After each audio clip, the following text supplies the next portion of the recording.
Hey guys, if you're a gamer like me, you grew up in the arcade.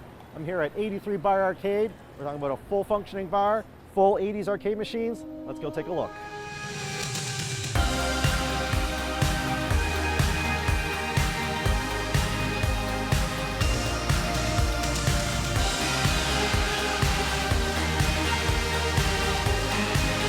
Look at this, Tapper. Way back in the 80s, got old school legitimate controls. That's right, that's a bar tap for Tapper. You go down the line here. You have Galaga, who doesn't remember shooting aliens and saving the planet Earth?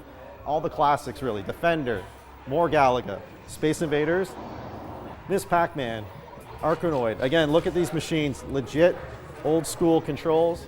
If you grew up in the 80s or even the 90s, you love the arcade atmosphere. That's right, people are just playing. As soon as you come in here and buy a drink, it's free play. So it's every kid's dream. You don't need any quarters here.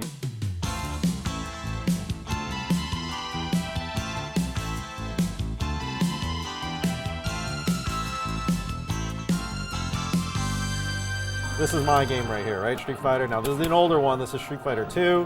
We're up to Street Fighter 5 now. But, you know, old memories, old childhood hobbies, they die hard. So this is a fully functioning arcade cabinet. You got the controls, definitely two-player.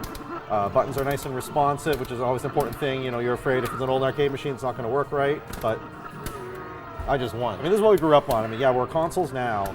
But you know, this is where we came from. This is where everything started, right? So before consoles, and you can just press start and play somebody 50 times in a row. These things cost you money. This thing was like a quarter a piece, 50 cents a piece.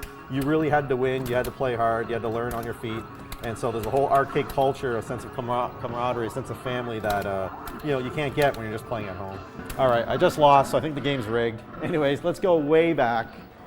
That's more like 90s-ish. Let's go right back to the 80s where it all began. These are fully original machines. These aren't emulators. They're not ROMs. There's not a computer buried inside the cabinet. These are actually old school cabinets right from the 80s. So it's nice to have that legitimate experience and that old school feeling.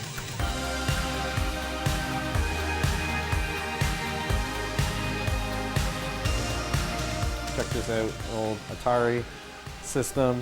Even the TV's pretty old. I don't think they'll be getting HD channels anytime soon on this, but I'm playing pole position right now on the old Atari. Now I'll admit, this is even a little bit before my time, so this is what makes it more interesting, because I started with the NES, and this predates that by quite a few years. So you can even have someone like me who's played a lot of games trying out new stuff here at 83. It's basically one level. So they definitely come a long way as far as replayability. Back then, I'm sure this was the, one of the craziest things going right now.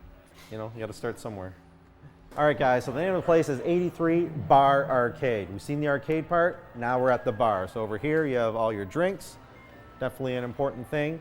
But also, how many bars have you seen that have a fully functioning arcade stick and buttons? Very cool. Now this is all synced up to that screen up there. It has an emulator. You can play multiple games. Right now I'm playing some Samurai Showdown. But my favorite part is this. That's right. These are your coasters. Who would have thought of that? Very, very cool. So all right, I'm going to catch a few more games, maybe have a drink. I'm Nelson Hum for What Matters Most.